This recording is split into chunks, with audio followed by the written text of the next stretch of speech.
ये जो सपने में सपना देख रहे हैं कि मैं धर्मशाला लिखवा ले रहा हूं और मुगलते में नहीं रहे और 1 रुपया भी होगा खर्चा कर रहे हैं तो अपना पैसा पानी में बहा। और देख रहे हैं ना, उसमें नाग बाबा ऐसे 76 काढ़े हुए हैं। धर्मशाला के मूर्ति पर आप जाइएगा तो शेष नाग ऐसे पत्थर काढ़े हुए हैं, तो समझ लीजिएगा उनका ऐसा डंक लगेगा, जो भी खरीदार हो या बेचवा लो उसका ऐसा डंक लगेगा कि वो फिर जीवन उनका बचने वाला नहीं। पहली बात तो ये आप समझ लीजिए, दुनिया की कोई ताकत उस धर्मशाला को नहीं बेच सकती, ये आप समझ लीजिए स्पष्ट रूप से। आप जानते हो कि राजू जी के पूर्वज और मेरे पूर्वज दोनों साथ में रक्सौल आए थे और मेरे दादाजी और राजू जी के दादाजी दोनों ने मिलकर यहां व्यवसाय शुरू किया था और उस समय उस धर्मशाला का नींव पड़ा था, यह आपको जानना जरूरी होगा। और उस धर्मशाला से हमारे पूर्वजों की एक स्मृति जुड़ी है, एक एक ईंट पर हम लोग का प्रेम है।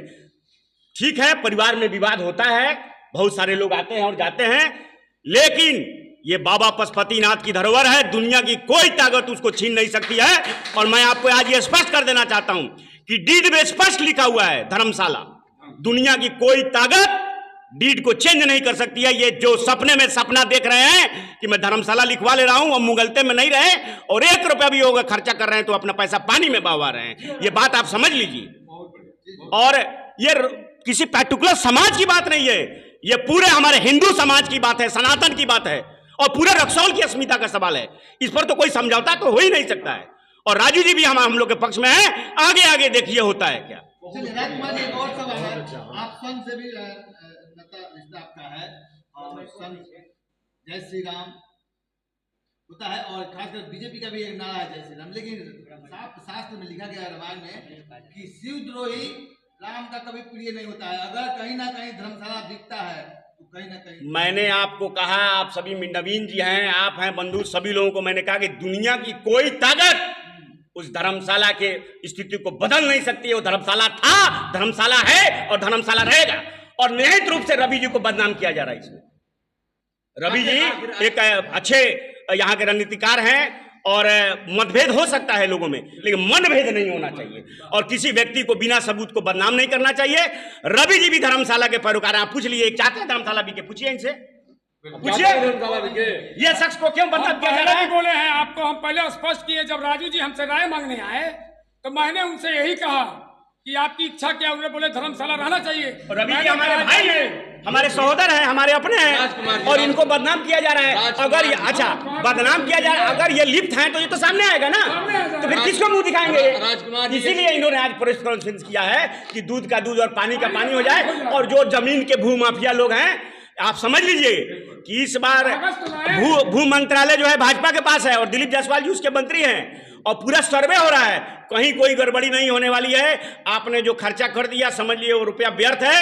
आप चले जाइए, धर्मशाला था, धर्मशाला है, धर्मशाला रहेगा। और देख रहे हैं ना, उसमें नाग बाबा ऐसे 76 काढ़े हुए हैं। धर्मशाला के मूर्ति पर आप जाइएगा तो शेष नाग ऐसे पत्थर काढ़े हुए हैं, तो समझ लीजिएगा उनका ऐसा डंक लगेगा, जो भी खरीदार हो या बेचवा लो उसका ऐसा डंक लगेगा कि वो फिर जीवन उनका बचने वाला नहीं है। हम ये मान सकता हूं कि भाई आर्थिक समय है, किसी पटीदार को लोगों ने उल्टा सीधा समझाया होगा, लेकिन ये समझ लीजिए, आप खरीदने वाले ये समझ लीजिए, धर्मशाला का डीड निकाल के आप देख लीजिए, सुप्रीम कोर्ट के वकील से राय कर लीजिए, डीड में कोई छेड़छाड़ नहीं हो सकता है। राजकुमार जी, आपका काफी रौद्र रूप देखने को मिल रहा है, क्या अगर ऐसा सबूत आता है जैसा कि बताया जा रहा है तो उस वक्त क्या आपका रौद्र रूप यहीं रहेगा? बिल्कुल रहेगा। रक्सौल के लिए जान चला जाए तो कोई परवाह नहीं है। हम रक्सौल की मिट्टी के लिए पैदा हुए हैं और रक्सौल के लिए मरना भी चाहते हैं। राजकुमार जी, उनको क्यों नहीं बुलाया गया? राजू गुप्ता जी को नहीं बुलाया गया इस मीटिंग में? देखिए, अभी तो हमारे अध्यक्ष जी ने हमको कहा कि आप आइए, मुझे पूर्व से जानकारी नहीं थी। उन्होंने कहा कि एक प्रेस कॉन्फ्रेंस करना है और धर्मशाला के प्रति लोगों में बहुत सारा तरह तरह की भावना आ रही है। जानकारी तो अध्यक्ष महोदय दें कि आखिर राजू गुप्ता जो वो भी आप ही के समाज आएंगे, समय आएगा तो भी आएंगे। ठीक है, राजू गुप्ता से हमारी कल बात हुई जी। राजू गुप्ता अपने इलाज के लिए पटना गए हुए हैं और वो बोले भैया हम असमर्थ हैं, अभी हमारा सब जांच चल रहा है और कल तक रिपोर्ट मिलेगा तो हम हो सकता है कल रात में नहीं तो परसों इसीलिए राजू गुप्ता को यहाँ नहीं बुलाया गया है। और आप लोग से निवेदन है कि आप राजू गुप्ता से संपर्क कर करके उस धर्मशाला के मालिकों से बात करके, उनके पिताजी सुरेंद्र जी से बात कर करके और इस पर पूरा प्रकाश करें।